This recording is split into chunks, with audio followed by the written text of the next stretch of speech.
I remember temperature first. The troop transport held steady at 18 degrees Celsius. Regulation. I could see my breath in the recycled air, watch it dissipate against the dim red lighting.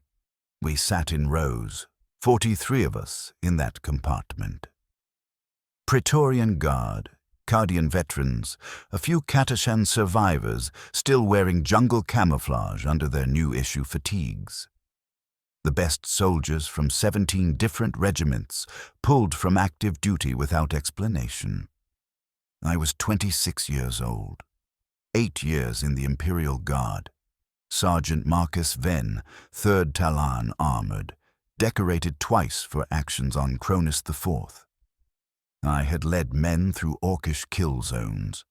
I had held positions against heretic cultists while artillery reduced the landscape to ash. My service record occupied 3 data slates. I thought I understood what the Imperium required of its soldiers. The commissar who requisitioned me said nothing about destination. He scanned my identification, verified my augmetic eye, a replacement for the one I lost to shrapnel, and handed me transfer papers. "You have been selected for advancement," he said. The words carried no warmth, no recognition of achievement. Just data.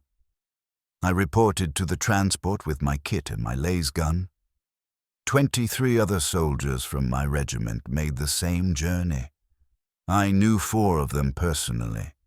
The transport vibrated with a frequency that rattled teeth. We traveled for 6 days. No one told us where. The servitors that delivered nutrient paste did not respond to questions. On the 3rd day, a Cadian named Vorik tried to access the navigation system. A guard officer I had not seen before appeared from the forward compartment and shot him in the head with a bolt pistol. The round removed everything above Vorik's jaw. The officer looked at us, at 42 now, not 43, and said, "Curiosity degrades mission focus." Then he returned to the forward compartment. 2 servitors removed Vorik's body. They did not clean the deck. We sat in the blood spray pattern for 3 more days. It dried to brown. The iron smell never faded.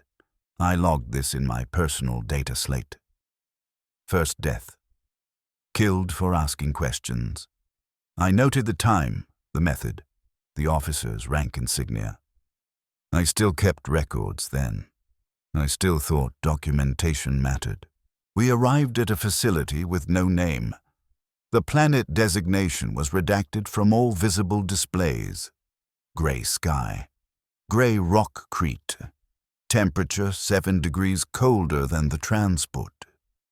The facility extended in all directions, low buildings connected by covered walkways, everything the same colorless gray. Guard patterns suggested a training installation, but the security exceeded anything I had encountered. Automated turrets tracked our movement from transport to processing. Each turret was live. I could see the ammunition feeds. Processing took 11 hours. They catalogued everything. Retinal scan, genetic sample, dental imaging, full physical examination, psychological evaluation via cogitator interface. They confiscated personal effects, my data slate, my spare clothing, the small tin of recaf I had carried since Cronus, all placed in a numbered storage container. Personal effects will be returned upon graduation, the processor said. He was human, not servitor. But his effect suggested someone who had performed this task thousands of times. His eyes did not focus on faces. We were inventory. They issued new uniforms. Black fatigues, no regimental insignia, no rank markers, a number stenciled across the back. 0447. My name existed now as 4 digits. The uniforms fit perfectly. They had our measurements before we arrived. The barracks held 1,000 beds, all occupied. Soldiers from across the Imperium, drawn from elite units I recognized and obscure regiments I did not. I saw Krieg patterns, the gas masks and greatcoats, and wondered what desperation would pull Kriegers from trench duty. I saw Elysian drop troops still wearing their grav-chute harnesses. Tempestus scions, already the best of the best, standing in formation like everyone else. Whatever this selection process intended to create, it required soldiers who had already proven themselves exceptional. We assembled in a training yard large enough to hold all 1,000. Dawn light, weak and pale. The temperature had dropped to -3. None of us wore cold weather gear. Breath steamed from 1,000 mouths. The formation held perfect silence. A man walked onto the platform at the yard's center. Not a commissar, not a guard officer. Stormtrooper. I had seen them twice in my career, always at a distance. This one wore full combat armor, black and reinforced, hellgun maglocked to his back. His face was scarred tissue, around augmetic eyes that glowed faint red. He looked at us the way I'd learned to look at ammunition counts. Resources. Expendable. Fungible. "You have been selected," he said. His voice carried without amplification. Enhanced vocal cords, probably. 1,000 enter training. Fewer than 50 will graduate. The Imperium requires soldiers beyond human limitation. You are here to become those soldiers, or to demonstrate you cannot. No preamble. No welcome. No explanation of what the training entailed. He continued, "Failure is death or permanent incapacitation. There is no discharge. There is no return to previous assignment. You proceed until you graduate or until you cannot continue. The Emperor protects." We repeated the phrase. Automatic, drilled into every guard soldier from conscription. The Emperor protects. The words formed clouds in the cold air, dissipated, meant nothing. Training began immediately. No acclimation period, no gradual introduction. They divided us into groups of 50 and led us to different sections of the facility. My group, designated Training Block Theta, entered a building that looked like a medici facility. Clean white walls, chemical smell of antiseptic. Examination tables arranged in rows. They strapped us to the tables.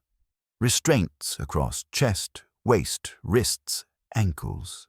A medici officer, augmented, half his face replaced with scanner arrays, moved down the line with servitor assistants. He carried injectors, large ones, the kind used for combat stimulants during desperate engagements. "Genetic baseline enhancement," he said to no one in particular. "Your bodies are insufficient. We improve them." The injection site was the base of the skull, direct spinal access. I felt the needle penetrate, felt cold liquid pressure spreading through my nervous system. Then pain. Not the sharp pain of injury, but deep, systematic pain, like my skeleton was dissolving and reforming simultaneously. I heard screaming, my own voice, 49 others screaming with me. The medici officer logged data on his cogitator, adjusted dosages, continued down the line. The pain lasted 6 hours. I know because I watched the chronometer on the wall. Focusing on the numbers was the only way to maintain consciousness. 6 hours and 14 minutes. Then the pain reduced to background ache. They unstrapped us. "Return to barracks. Physical training begins at dawn." I could barely walk. My legs did not respond correctly. The neural pathways had been altered. I had to relearn basic movement. We stumbled back to the barracks, a group of elite soldiers reduced to invalids. 17 of us vomited. The vomit contained blood. No one came to assist. No medici, no servitors. We managed ourselves, or we did not manage. I reached my bunk. Number 0447 stenciled on the frame. I collapsed onto the thin mattress. My body felt foreign. Enhanced, the medici officer said. It felt destroyed. The soldier in the bunk beside mine was Cadian. I could tell from the facial tattoos still visible beneath the bruising. He looked at me with eyes that struggled to focus. "What have they done to us?" he asked. I had no answer. I closed my eyes, counted my heartbeat. It was faster than before. Stronger. The genetic baseline enhancement was working. My body was being improved. It felt like dying. Dawn came without rest. Most of us had not slept. The pain had reduced, but not vanished. My muscles ached in ways I'd never experienced. Standing required concentration. The facility's speakers activated. "All personnel report to training yard. You have 10 minutes. We assembled. 1,000 soldiers, all moving stiffly, all processing the same systematic alteration. The stormtrooper from yesterday stood on the platform again. He watched us form ranks with that same resource assessment expression. "Physical conditioning," he said. "Standard guard training is insufficient. Your new baseline requires calibration." Standard guard training. I had completed that 8 years ago. 70-kilometer forced marches, combat drills in hostile environment suits, endurance exercises designed to identify the weak and break them. It had been brutal. It had been the foundation of everything I became as a soldier. This was not that. They ran us until soldiers collapsed. Then they continued running us. 50 kilometers with full combat load, no brakes, over terrain deliberately designed to destroy ankles and knees. Soldiers fell. Some got back up. Some did not. The stormtroopers overseeing the exercise did not stop. They ran beside us without visible effort, occasionally marking data on handheld cogitators, logging performance, logging failures. By kilometer 30, 140 soldiers had collapsed and not risen. Servitors followed the formation, collecting bodies. I did not know if they were dead or unconscious. The servitors loaded them onto transport sleds with the same efficiency they would use for ammunition crates. I kept running. My legs screamed. My lungs burned. The genetic enhancement made me stronger, but also made the pain sharper. Every sensation intensified. I could feel individual muscle fibers tearing and repairing. My augmetic eye fed data directly to my visual cortex. Heart rate, core temperature, estimated time to system failure.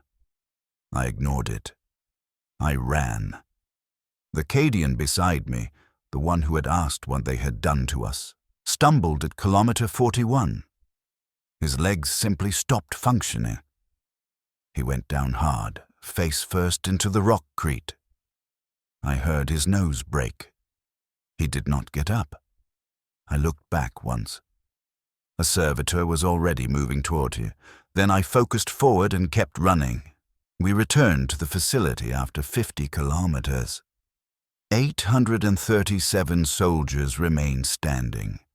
The stormtrooper on the platform consulted his data slate. "Acceptable initial attrition," he said. "Genetic rejection and insufficient baseline. The 163 removed will not return." Removed. Not injured. Not recovering. Removed. I logged the terminology. First day, 163 casualties, 0 enemy contact. They fed us then. High-calorie nutrient paste with chemical additives I could taste but not identify. It was gray and had the texture of wet sand. I consumed the entire ration. My body required fuel. Taste was irrelevant. Training continued without pause. Days blurred into routine. Dawn run, 50 kilometers minimum, combat drills with live ammunition. Chemical exposure testing. They locked us in sealed chambers and introduced toxins, timed how long we maintained function. Pain tolerance exercises that I will not describe fully, because describing them would require acknowledging what they did to us. Psychological conditioning via drugs and sleep deprivation and repetitive doctrine enforcement. Every day, soldiers disappeared. Some died during exercises. Some failed psychological evaluation. Some simply stopped. Their bodies or minds reached terminal limits and ceased. The servitors collected them. The formation grew smaller. The stormtroopers never explained purpose. They issued orders, logged results, moved to the next exercise. When soldiers asked questions, the stormtroopers ignored them. Questions were irrelevant. Performance was data. We were being processed. I adapted. The human capacity for adaptation is greater than hope, deeper than despair. I learned to function on 2 hours of sleep. I learned to ignore pain as background static. I learned to perform combat drills while drugged, while injured, while my body insisted it could not continue. The genetic enhancements worked. I became stronger, faster, more durable. I also became something that was not quite the person who had boarded the transport 37 days ago. 37 days. I still tracked time then. I scratched marks into the underside of my bunk frame. 1 mark per day. Physical evidence that time passed, that I existed within linear progression. Later I would stop marking days. Later time would become irrelevant. But in those first weeks, I needed to know how long I had endured. 6 weeks into training, they introduced live combat scenarios. Not simulations, actual combat. They transported us to a contained zone, 5 square kilometers of ruins designated as exercise space, and released combat servitors programmed to kill. Survive for 72 hours, the stormtrooper said. Eliminate all hostiles. No support will be provided. They gave us laser guns with limited charge packs and standard-issue combat knives. No armor, no communications equipment, no medical supplies. 837 soldiers entered the zone. I was no longer 0447 in my mind. I was targeting priority and ammunition conservation and threat assessment. The person named Marcus Venn existed as archived memory, rarely accessed. The combat servitors were modified corpses equipped with basic weapons and aggression programming. They felt no pain, required no rest, and attacked without tactical consideration. Individually, they were manageable. In groups, they were effective. We formed squads instinctively, guard training overriding isolation, and engaged systematically. I led a group of 7 soldiers. Cadian, Katashan, 2 Vostroyans, a Talon like myself, and someone whose regimental origin I never determined. We moved through the ruins using standard sweep patterns, eliminating servitors, conserving ammunition. The Katachan died first. Combat servitor with a chainsword caught him in close quarters. The blade opened him from shoulder to hip. He fell in sections. The servitor continued advancing. I shot it in the head 3 times. It stopped moving. So did the Katachan. We left his body. No time for anything else. 72 hours. We fought continuously. Sleep was impossible. The servitors attacked in waves, constant pressure, no pattern. By hour 48, my lasgun's charge pack was depleted. I used the combat knife exclusively. Close work. Blade through eye socket into brain casing. sever the spinal connection, drop the servitor, and move to the next. My hands were covered in promethium lubricant and decayed tissue. The smell was sewage and burnt meat. I stopped noticing after hour 50. The Vostroyans died at hour 61. Both of them. They'd taken position in a collapsed building, covering our flank while we maneuvered. A servitor group overwhelmed their position. I heard the laser guns fire until charge packs depleted. Then I heard screaming, then silence. I did not investigate. The mission was survival, not rescue. At hour 72, the combat servitors deactivated simultaneously. Central signal, they simply stopped moving, mid-attack in some cases. I had my knife in a servitor's throat when it powered down. The sudden absence of threat was disorienting. I stood in the ruins, covered in blood and worse, breathing hard. My heart rate was elevated. My hands shook. Chemical aftermath of sustained combat stimulation. The facility speakers activated across the zone. Exercise complete. Return to assembly point for extraction. Of 837 soldiers who entered, 614 returned. 223 dead in 72 hours. Training exercise. No strategic objective. No enemy of the Imperium defeated. Just data collection. Performance under sustained combat stress. Who adapts? Who dies? The stormtroopers logged the results without comment. They gave us 4 hours to clean equipment and rest. Then training resumed. The pace never slowed. Each exercise was designed to push beyond the previous limit.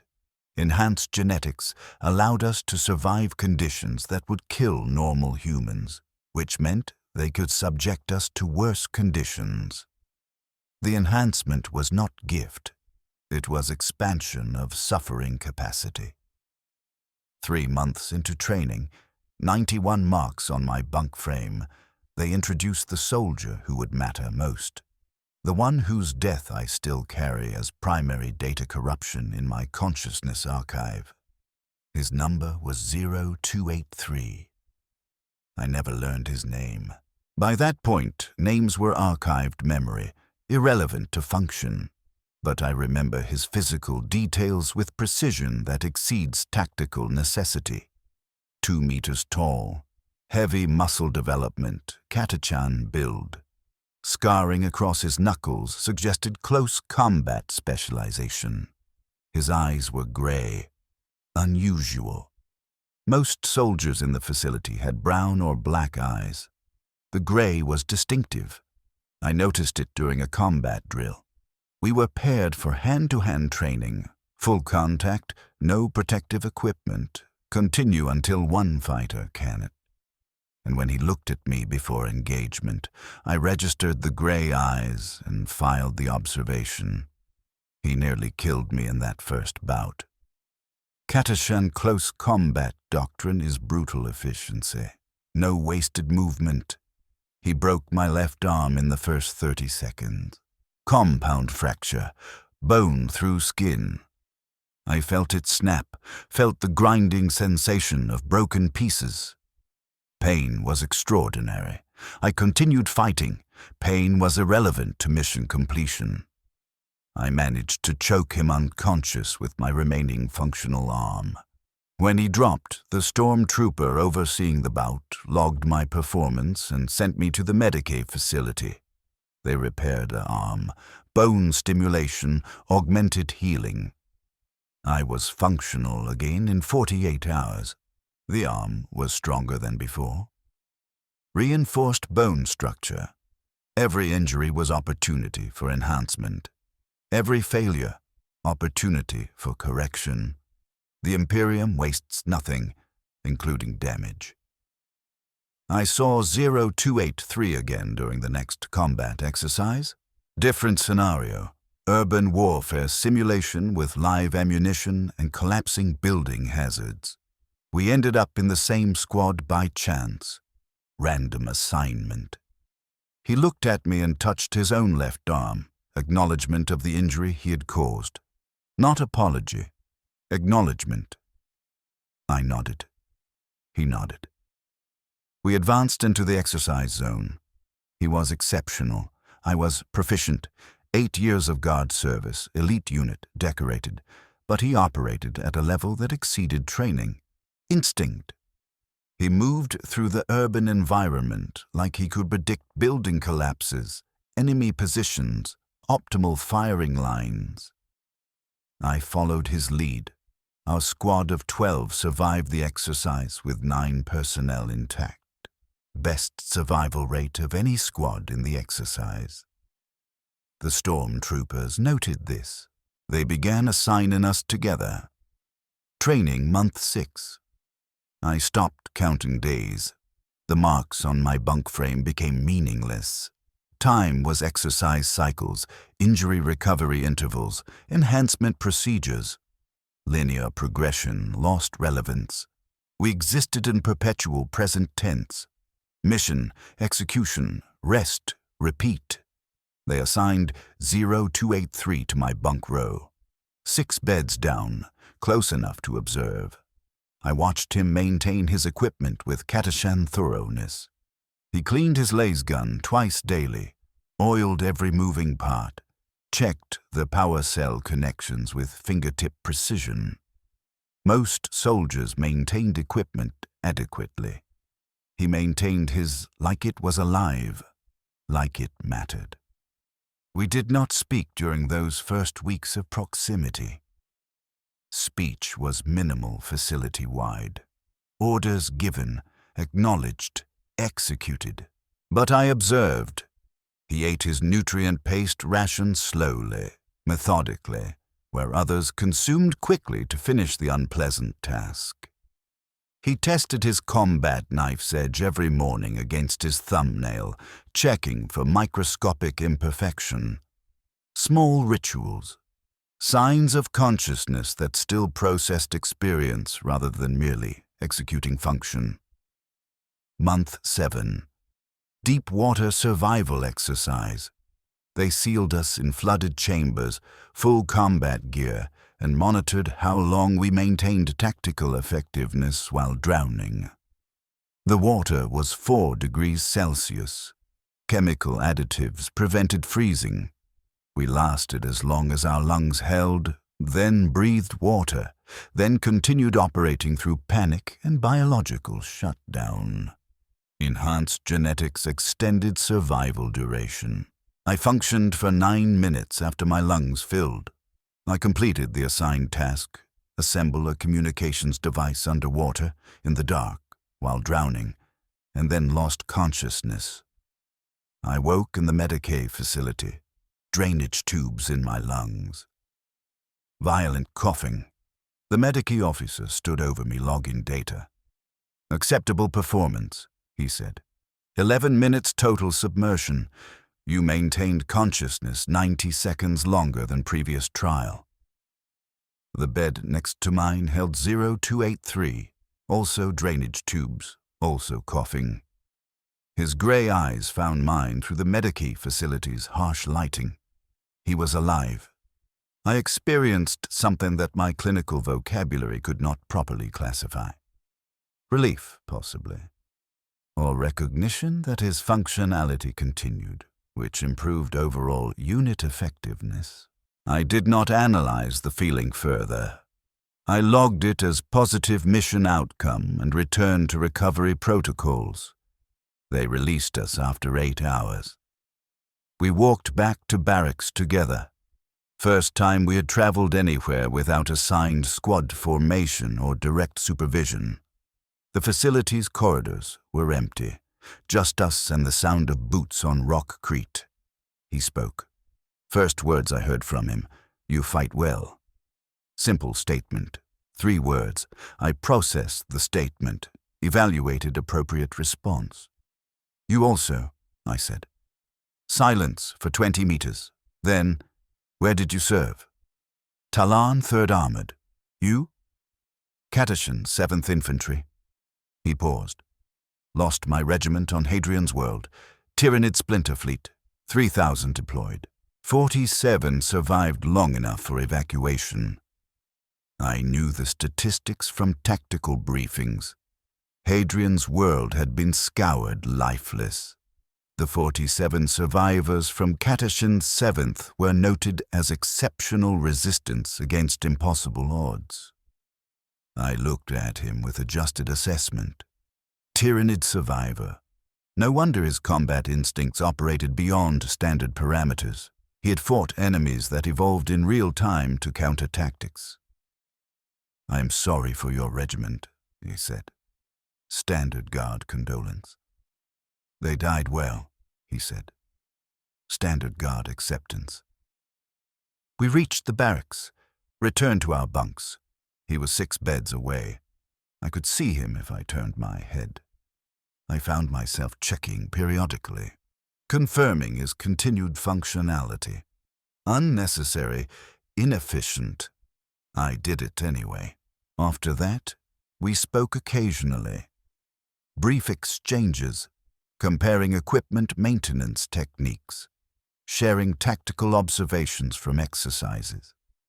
He told me his Catachan unit had called him Ghost because he could move through jungle terrain without sound. The nickname had not transferred to the facility. Here he was, 0283. But I thought of him as Ghost sometimes, in the private space of my consciousness where archived memories still persisted. Month 9. Enhanced reflexes training. They dosed us with combat stimulants and neural accelerators, then subjected us to reaction testing.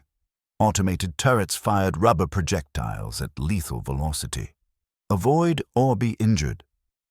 The projectiles moved faster than unenhanced humans could perceive. Our enhanced nervous systems could track them. Could, not always successfully. I took a projectile to the ribs, heard them crack. Continued the exercise. 3 more impacts before the session ended. Ghost took 7 hits. 1 shattered his jaw. I heard it break from across the training floor. He finished the exercise, then collapsed. They carried him to Medicae on a stretcher. His jaw hung at an incorrect angle. Blood ran from his mouth in steady stream. His grey eyes stayed open, conscious, tracking everything. I did not see him for 6 days. His bunk remained empty. I checked each morning. Empty. On the 7th day he returned. His jaw had been reconstructed, augmented. I could see the metal reinforcement under the skin along his mandible. He moved stiffly. Pain, probably. He sat on his bunk and began cleaning his laser gun with the same methodical attention as always. I approached, stood by his bunk, waited for acknowledgement. He looked up. His jaw moved slightly wrong now. The augmentation changed the mechanics. "They improved me," he said. His voice had a faint mechanical undertone. Damaged vocal cords, augmented replacement. "I can bite through plasteel now," the Medicae officer demonstrated with a test sample. I did not know how to respond. The statement was factual, but the tone carried something beneath the words.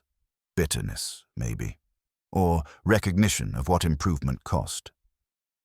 "You are still functional," I said. "Inadequate." "True, but inadequate." "Yes," he said. "Still functional." He returned to cleaning his laser gun. I stood there for several seconds, searching for additional words. Found none. Returned to my bunk. But something had changed. The exchange felt significant beyond its data content. He had shown me the price of enhancement. Had shown me bitterness, emotion, the human remnant that persisted despite systematic processing. Month 11. High-altitude combat training. They dropped us from aircraft at 11,000 meters. No grav chutes, just enhanced physiology and basic parachutes that deployed at dangerously low altitude. The objective was combat effectiveness immediately upon landing. No recovery time. Engage targets while bones were still healing from impact stress. I descended through thin air, watched the ground approach at terminal velocity. My augmetic eye calculated impact timing, estimated injury severity, tracked other descending soldiers. I saw 3 parachutes fail to deploy. The soldiers hit the ground at full speed. Human bodies are not designed for that impact velocity, even enhanced ones. They came apart. The ground crews hosed the landing zone clean between drops. My parachute deployed at 200 meters. Deceleration force was brutal. I felt ribs separate from sternum. Tasted blood. Hit the ground hard, but survivable. Rolled. Came up with laser gun ready. Enemy targets, combat servitors again, were already advancing. I engaged, dropped 3 servitors before my ribs screamed loud enough to degrade aim. Continued fighting. Ghost landed 30 meters to my left. His parachute deployed late. He hit harder than optimal. I saw him collapse on impact, saw his left leg bent at wrong angle. Femur fracture, probably. Servitors converged on his position. He was down, vulnerable. Mission priority was individual survival, not unit cohesion. I ran toward him anyway. Crossed 30 meters while engaging servitors. Dropped 2. Third reached Ghost before I could acquire target.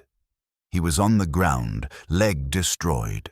But he fired from prone position. His laser gun bolt took the servitor in the chest. It fell. He was still functional, still fighting despite catastrophic injury. I reached his position, provided covering fire while he applied emergency splint to his leg, combat medicine, temporary stabilization. His face was gray with pain. Shock setting in. "Can you move?" I asked. "Yes." He stood, leaned heavily on his laser gun as improvised crutch. His leg could not bear full weight, but he could move. We advanced together through the exercise zone.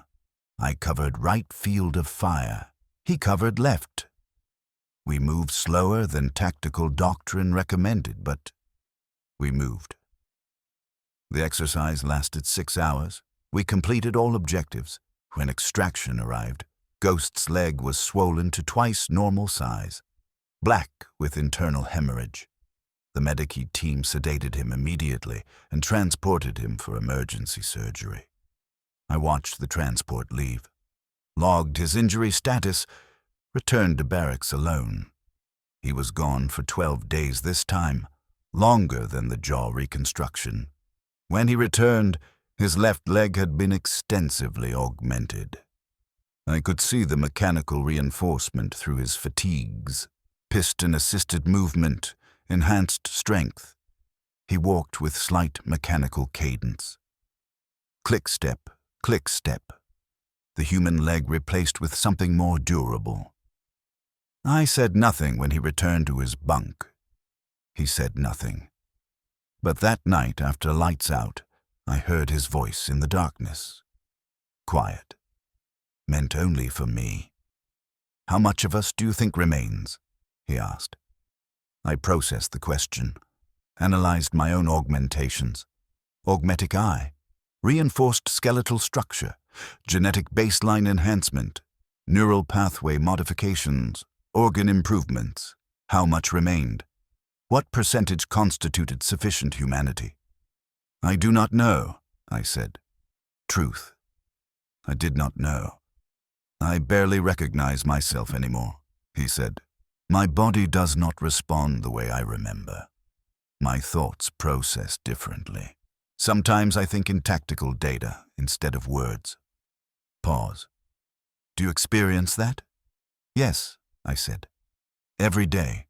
Consciousness increasingly formatted as targeting solutions and threat assessments rather than human cognition.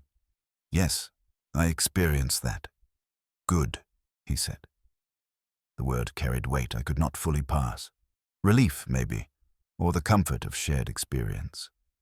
I thought I was alone in it. Neither of us spoke further that night, but something had solidified between us. Recognition. Two fragments of humanity being systematically converted, acknowledging each other's existence. In the facility that processed us as components, that one connection became significant beyond any tactical value. Training, month 14. They had reduced our numbers to 204 soldiers, 796 removed, dead, crippled beyond recovery, or psychologically destroyed. The facility processed them all the same. Servitors collected, transport removed, new beds remained empty. They accelerated the final conditioning phase, 20-hour training cycles, chemical enhancement drugs that made time perception distort, sleep deprivation beyond anything previously imposed. They were testing ultimate limits now, identifying who would break and who would become whatever stormtroopers were meant to be. Ghost and I were assigned permanent squad partnership. 2-person unit, all exercises completed together. I did not know if this was standard procedure or if the stormtroopers had identified our functional cohesion and decided to optimize it. Did not matter. We operated as single unit. I covered his mechanical leg's slight slowness in certain movements. He compensated for my augmetic eye's occasional processing delays in close quarters. We integrated. They sent us into a combat zone designated Maximum Lethality Scenario. Real designation, no metaphor. They transported 22-person teams to a cordoned section of the facility I had never seen. Industrial area, machinery still running, promethium refineries, plasma generators, unstable reactors. They released military-grade combat servitors, not the basic models from earlier exercises, but war machines with heavy weapons and tactical programming. Survive 72 hours, the stormtrooper said. Eliminate all hostiles. Casualties expected to be approximately 80%. 80%, 32 of 40 would die. Expected. Acceptable. They sent us in anyway. Ghost and I moved through the industrial zone using tactics we had developed across months of partnership. He took point in open areas where his enhanced leg strength provided speed advantage. I took point in close quarters where my augmetic eye's thermal vision penetrated darkness. We communicated in minimal words and hand signals. Efficient, cohesive. The combat servitors were effective. Military grade meant proper threat assessment, suppressing fire, coordinated advances. We eliminated 3 in the first hour. Lost a different team. I heard them die over the Vox before their channel went silent. Ghost and I continued. No choice. No pause. Hour 20. We had eliminated 11 combat servitors. I was down to my last charge pack. Ghost's laser gun had taken damage. The barrel was warped from a near miss with a plasma weapon. It would still fire, but accuracy was degraded. We took position in a refinery control station. Defensible, high ground. Good sight lines. We will not survive 72 hours, Ghost said. Statement of fact. No emotion, just tactical assessment. Ammunition insufficient. Enemy forces too numerous. 80% casualties is conservative estimate. I ran the calculations. Agreed with his assessment. Affirmative. Survival probability is low. He looked at me. Gray eyes. Human eyes in a face that was becoming more augmented than flesh. I am grateful to have served with you, he said. The statement was not guard protocol, not tactical communication, personal. Human. I felt something in my chest that my clinical vocabulary struggled to classify, the archived memory of what emotion felt like. I said. You are. I searched for words. You are the only person in this facility who still seems like a person. He smiled. The augmented jaw made it asymmetrical. Half human expression, half mechanical approximation. Yes, he said. You too. We held that position for 6 more hours, eliminated 4 more combat servitors. Then the servitors adapted. They brought heavy weapons. A Lascanon shot penetrated our control station's wall, missed me by centimeters. The thermal bloom temporarily overloaded my augmetic eye. Blindness. Ghost pulled me behind cover, returned fire while I rebooted my optical systems. 20 seconds of vulnerability. He protected me. My vision restored. I resumed firing. We were being overwhelmed. 12 combat servitors converging on our position. This was how we would die. Together. In a training exercise. Having survived wars against actual enemies of the Imperium, we would be killed by the Imperium's own training protocols. Ghost looked at me one more time. For what it's worth, he said, I've been less alone because of you. I wanted to respond, wanted to articulate what his existence had meant in this place that systematically erased existence. Before I could form words, the wall exploded inward. Heavy bolter fire. Multiple combat servitors breaching simultaneously. Ghost turned to engage, fired his damaged laser gun, dropped one servitor. Second servitor returned fire. Heavy stubber rounds, large caliber. I watched the rounds impact Ghost's chest, watched his body armor fail, watched his torso open, blood, augmented organs, and mechanical components in equal measure. He was suspended in the moment, standing, weapon raised, before his body registered the damage. Then he fell backward. I moved without thought. Dropped my laser gun, caught him before he hit the ground. His weight was significant. Augmented bones, mechanical leg, heavy muscle structure. I held him anyway. His chest was destroyed. I could see his heart, partially organic, partially mechanical, struggling to function. Arterial blood pulsed from severed vessels. Too much damage. Medical intervention would require full facility resources immediately. We were in a combat zone. No support available. He was dying. His gray eyes found mine. Still conscious. Enhanced physiology keeping his brain functional despite catastrophic trauma. Tell me, he said, voice barely audible. Damaged lungs. Tell me if this mattered. The question broke something in me that the facility had not yet succeeded in removing. Did it matter? The training, the suffering, the transformation? Did we matter? I looked at him, at 0283, at Ghost, at the only human connection I had maintained in this place that consumed humanity. And I could not lie. No, I said. It did not matter. We are expendable. The Imperium will use us until we die and replace us without acknowledgement. Nothing we do here matters to anyone except us. He smiled again. That broken, half-mechanical smile. Good, he said. I'm glad you did not lie to me. His breathing was shallow, rapid, systems failing. But it mattered to me. You mattered to me. Remember that. I held him. Registered his heart rate declining, watched the blood pressure drop. My augmetic eye fed me the medical data. Time to biological death, estimated 40 seconds. I dismissed the data, looked at his face instead.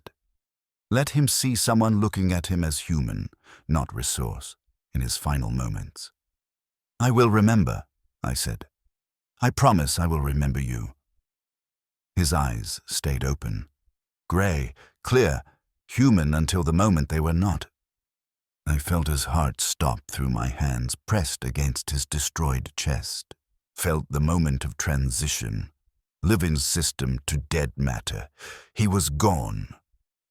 I held him for 2 minutes and 37 seconds after death. Irrational, tactically unsound. Combat servitors were still active in the area. I was vulnerable. I held him anyway. The facility had taken everything else. It could not take those 157 seconds. Eventually, I released his body, placed him gently on the floor, retrieved my laser gun, stood.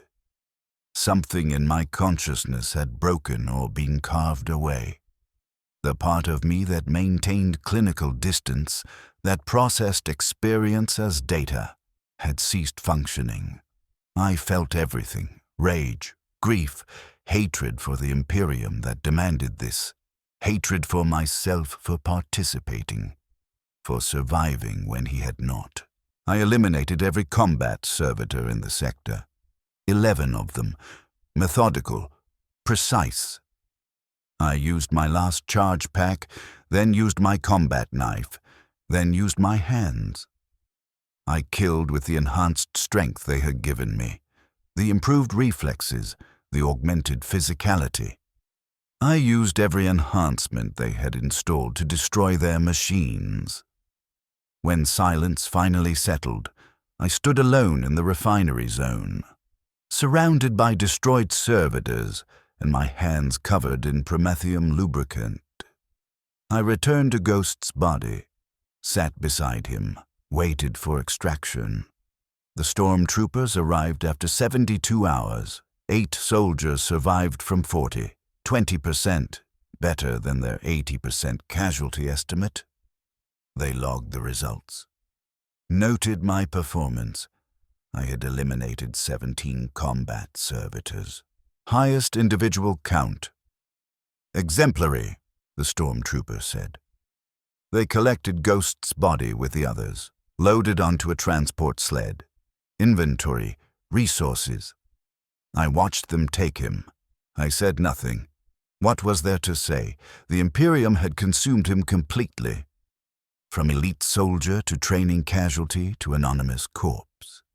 His designation, 0283, would be reassigned.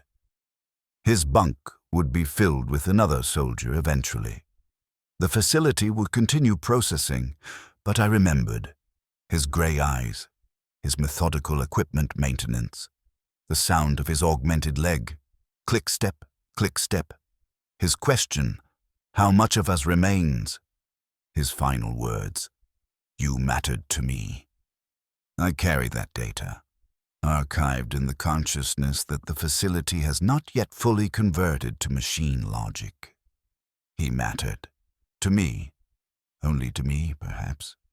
But in the Imperium's vast machinery, where individuals are components and suffering is fuel, that one human connection persisted for 14 months, until it was consumed like everything else.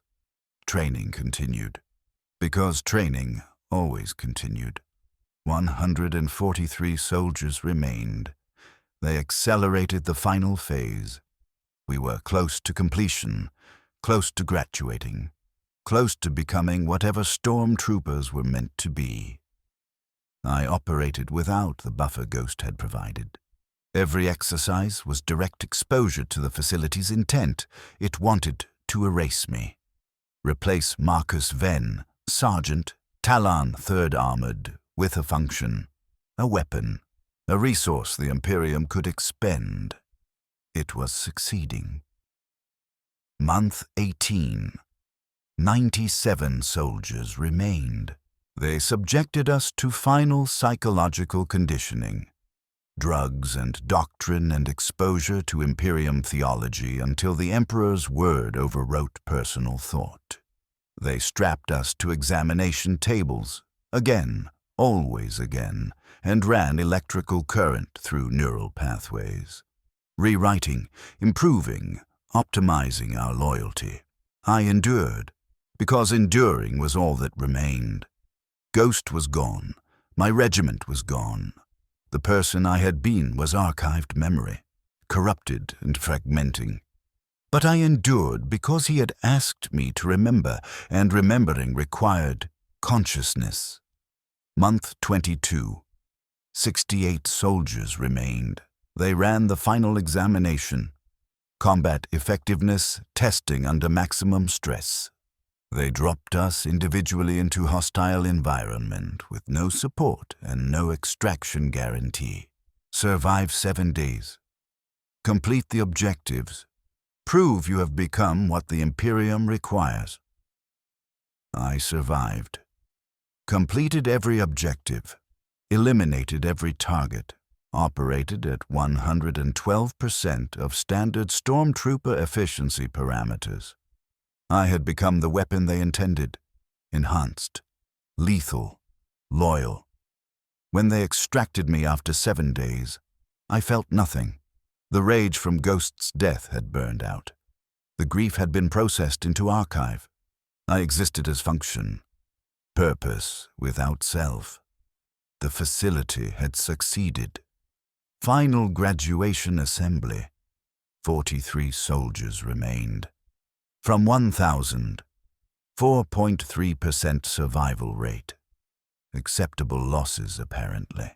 The stormtrooper on the platform, the same one from the first day, though I could not be certain.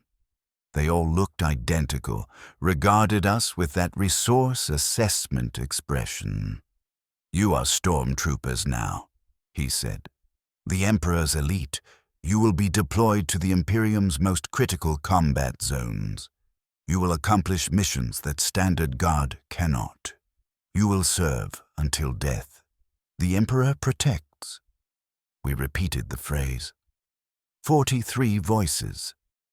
The Emperor protects. They issued us our equipment.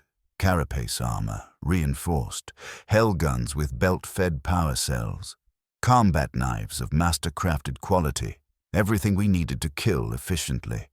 We were resources now, but valuable resources. The Imperium had invested significant time and material in our creation. We would be used accordingly. They assigned us to squads and posted us to active combat zones within the week. No rest period, no acknowledgement of what we had survived. The Imperium required stormtroopers. We were stormtroopers. That was sufficient.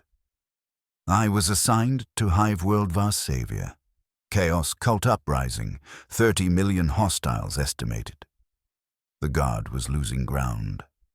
Stormtroopers were deployed to conduct decapitation strikes against cult leadership. High-value targets. Suicide mission probability, extremely high. Expected survival duration, 1 to 3 deployments. I did not care. Survival had lost relevance somewhere between Ghost's death and my graduation. I was function now. I would kill the enemies of the Imperium until I was destroyed. That was purpose. That was all that remained. Varsavia combat lasted 4 months. My squad, 12 stormtroopers, all facility graduates from various training cycles, eliminated 17 high-value targets. We operated in the Hive's underbelly, in conditions that would kill Standard Guard soldiers in hours. Chemical atmosphere, structural instability, hostile population density exceeding tactical safety parameters. We endured. We killed. We completed missions. I watched my squad die. One by one. Combat casualties, acceptable losses. New stormtroopers were transferred in as replacements. I learned their designations, did not learn their names. Names were archived memory from when I was human. I was function now. After 8 months, I was the only original squad member still functional. Command noted this. Unusual survival duration. They promoted me to squad leader. I trained the replacements, showed them efficient killing techniques, led them into combat zones where most would die. I became what the facility had created me to be. I became the system that had consumed me. I understood, with the clinical clarity my augmented consciousness provided, that I had become part of the Imperium's machinery. Every mission I led, I was processing new soldiers through the same cycle that had destroyed me. They would survive for weeks or months, learn to be efficient killers, then die in some underhive tunnel or hostile spire, and I would train their replacements. The cycle was eternal. Humanity was fuel. I was the mechanism that burned it. 3 years into active deployment, I was transferred to a new combat zone. Fortress World Chthoniya. Orc incursion. Massive scale. The kind of war where casualties were counted in millions. Stormtroopers were deployed for surgical strikes against war bosses. We killed 19 over the course of the campaign. I personally eliminated 7. Each kill was documented. Each kill was data. I felt nothing. During the Chthoniya deployment, I served with a stormtrooper whose designation was 0772. He reminded me of Ghost. Methodical equipment maintenance. Tactical instinct beyond training. He did not have gray eyes. His eyes were brown, but something in the way he moved, the way he processed combat scenarios, resonated with archived memory. I kept my distance. Distance was efficient. Attachment degraded operational effectiveness. The facility had taught me that. Ghost's death had confirmed it. But 0772 was competent. Exceptional, even. After 6 missions together, he approached me in the barracks. "You are the longest surviving stormtrooper in this sector," he said. 33 months continuous deployment. Command logs that are statistically improbable. "Affirmative," I said. "Facts, just facts." "How do you maintain function?" he asked. The question was professional, tactical. What allows you to survive when others do not? I processed the question, analyzed my own survival factors. Enhanced physiology, certainly. Superior tactical training. But primarily, I stopped caring whether I survived, I said. Fear of death degrades combat efficiency. I do not fear death. Therefore, I operate at optimal effectiveness. He looked at me with an expression I could not fully parse. "You do not fear death," he repeated. "Not a question. Recognition. Is that the same as wanting to die?" The question breached protocol. Too personal. Too psychological. I should have terminated the conversation. Instead, I answered truthfully. I do not want to die. I do not want to live. I simply continue. The Imperium requires my function. I provide it. Desire is irrelevant. He nodded slowly. "I understand," he said. And perhaps he did. Perhaps he had already begun the same transition, becoming function, losing self. The facility's final victory occurred not during training, but here, in active deployment, when the last fragments of humanity eroded under repetitive violence. 0772 died 4 missions later. Orc slugger, Round took his head off at the neck. Clean, quick, I logged his death. Requested replacement, continued the mission. I felt nothing. The capacity for grief had been archived and corrupted long ago. But that night in the barracks, I accessed the corrupted archive, allowed myself to remember Ghost, his gray eyes, his broken smile, his final words, "You mattered to me." I had promised to remember. I kept that promise.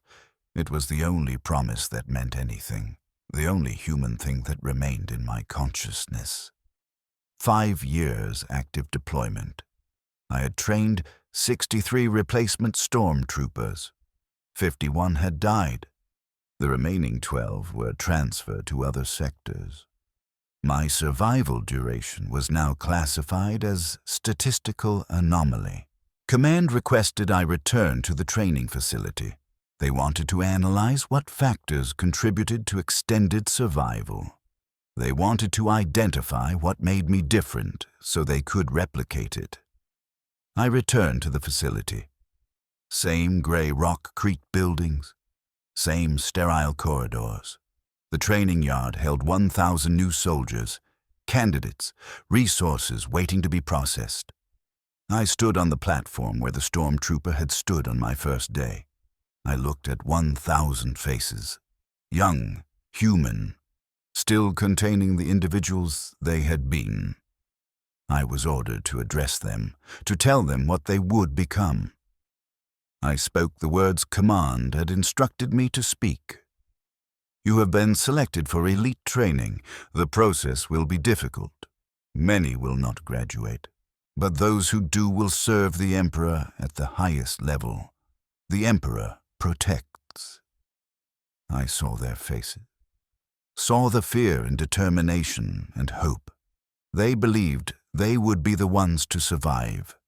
They believed their skill and strength would carry them through. They did not understand yet. The facility did not test skill and strength. It consumed humanity and excreted weapons. I wanted to tell them the truth, wanted to warn them, but I had become part of the machinery. My warning would not change anything. They would be processed regardless. The Imperium's hunger was infinite. It required fuel. These 1,000 soldiers were fuel. I was the mechanism that would help burn them. I'm stationed at the facility now. Permanent assignment. I train the candidates who survive initial selection. I demonstrate killing techniques with clinical precision. I lead them through exercises designed to break them. I watch them die or transform. I process the next generation through the cycle that destroyed me. Sometimes I recognize something familiar, a candidate who moves like Ghost moved, who maintains equipment with that same methodical attention, who asks questions that indicate consciousness still resides behind the designation number. I feel something when I observe these candidates. Not quite emotion, archived memory of what emotion was. I watch them carefully. These ones who remind me of the person I lost. I cannot protect them, cannot make the process less brutal, but I watch. I log their progress. When they die, and they always die, the ones who retain too much humanity, I mark the timestamp. I acknowledge silently that they existed, that they mattered, at least to me. That is all I can offer. Silent witness. Recognition. The facility takes everything else. I exist now in a state that defies simple classification. Not alive in any meaningful sense. Not dead. Function continues. Purpose persists. I am Stormtrooper, designation 0447. Stationed at training facility, designate Omicron. I process soldiers. I train weapons. I perpetuate the cycle. But in the corrupted archives of my consciousness, in the fragments of memory that malfunction and refuse to be deleted, I still carry Ghost. His gray eyes. His question, how much of us remains? His final statement, you mattered to me. The answer to his question, this much remains. The memory of one human connection, one promise kept. I remember. In a facility designed to erase memory, to convert humanity into function, this small act of defiance persists. It changes nothing. The Imperium continues. The facility processes 1,000 candidates at a time. Most die, some graduate, all are consumed. The machinery is eternal. But I remember. I exist as witness to what the Imperium costs. I see the faces arrive human and depart as weapons. I watch the transformation I underwent replicate across every training cycle. I understand fully what I am, a component in the machine that consumed me. I perpetuate the horror I survived. There is no escape, no redemption, no hope for change. The facility will continue processing soldiers for centuries after I cease functioning. The Imperium's hunger outlasts any individual suffering. Scale erases morality. Millions die daily. What are 1,000 more? But in the space between missions, in the darkness of my quarters, I sometimes speak aloud to the silence. I say his name, Ghost, even though I never learned his true name. I say, you mattered to me, to the empty room. I keep the promise. The Imperium cannot take that. Not yet. Perhaps eventually my consciousness will degrade fully and the archive will corrupt beyond retrieval. Perhaps I will become pure function, all humanity finally erased. That is the intended outcome, the facility's design goal. Until then, I remember. I testify. This recording exists as evidence that we were human once. That one soldier designated 0283 existed and mattered. That the cost of stormtrooper creation is measured not just in bodies, but in the systematic destruction of everything that made those bodies human. The Emperor protects, they tell us. They told him. They tell the 1,000 candidates standing in the training yard right now, young and afraid and still themselves. The Emperor protects. But protection was not what we needed. We needed the Imperium to value us as more than ammunition. We needed to matter beyond our utility. We needed to be human, not weapons. We received none of that. We were processed, enhanced, deployed. Most of us died within months.